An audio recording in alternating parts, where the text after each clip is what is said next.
The issues highlighted in these previous reports are still current and remains a complex and persistent challenge in light of dealing with young offenders suffering mental health issues.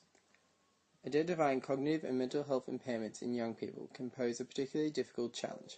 However, determining ways in order to detect whether young offenders are suffering mental health issues is vital. This is because it can lead to appropriate treatment, determining effective and efficient allocation of resources, allows for eligibility of division and can trigger different sentencing considerations, and potentially reduce the beginning of a vicious cycle of reoffending. Despite all the benefits, there remains no systematic screening for either mental health or intellectual disability at the police or court stage of the juvenile justice process.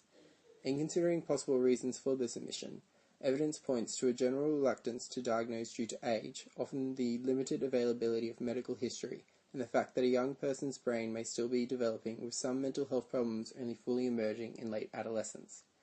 It is recommended that mandatory testing of mental health illness is paramount when young offenders have initial contact with the youth justice system. Having a mandatory scheme in place would be a highly beneficial step in working towards early diagnosis and intervention for these types of young offenders. In assessing the current health service structure around the youth justice system, there appears to be a multitude of agencies and organisations that deliver services to young people with mental health issues.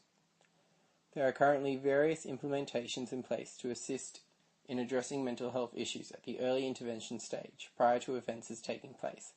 As a broad overview, these programs are targeted at: furthermore, agencies and organisations that assist once young offenders have been flagged with mental health illness include Juvenile Justice, Community Services, Housing New South Wales, Corrective Services, New South Wales Police, and some organisations also have specialty staff dealing with young people, such as Youth Liaison Officers within New South Wales Police or the Children's Legal Service within Legal Aid. Additionally, the Adolescent Court and Community Team, ACCT, operates in several children's courts across New South Wales. The team is run by the Justice Health Adolescent Health Service and staffed by psychiatrists, nurses, and mental health clinicians. This service is targeted at 12 to 18-year-olds who have committed non-indictable offences.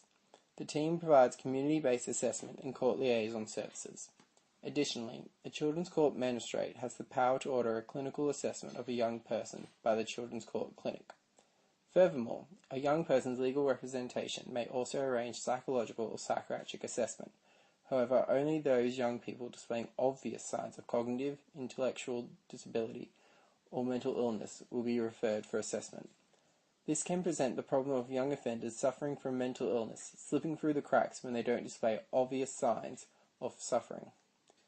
Thus, although it appears there are a variety of healthcare services applicable to young offenders, without a magistrate or legal representation arranging for a mental health assessment, a young offender with an underlying mental health illness may go undetected.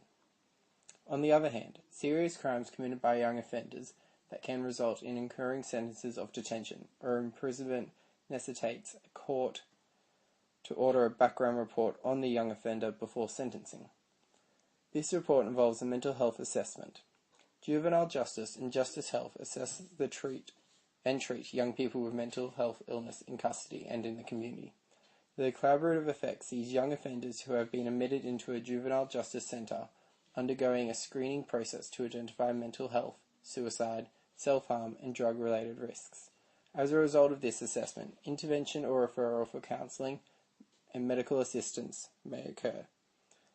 Finally, there is further health services delivery when young offenders have undergone custodial sentences. For example, the Community Integration Team is a pre- and post-release program that offers community of care to recently released adolescents. It is specifically targeted at young people with an emerging or serious mental illness and/or problematic drug and alcohol use. The current system for identifying mental health concerns appear to only operate on different ends of the spectrum unless young offenders are displaying obvious signs of mental health conditions for minor offences or committing serious offences that trigger a compulsory mental health assessment. Young offenders in between go undetected. Created using Powtoon.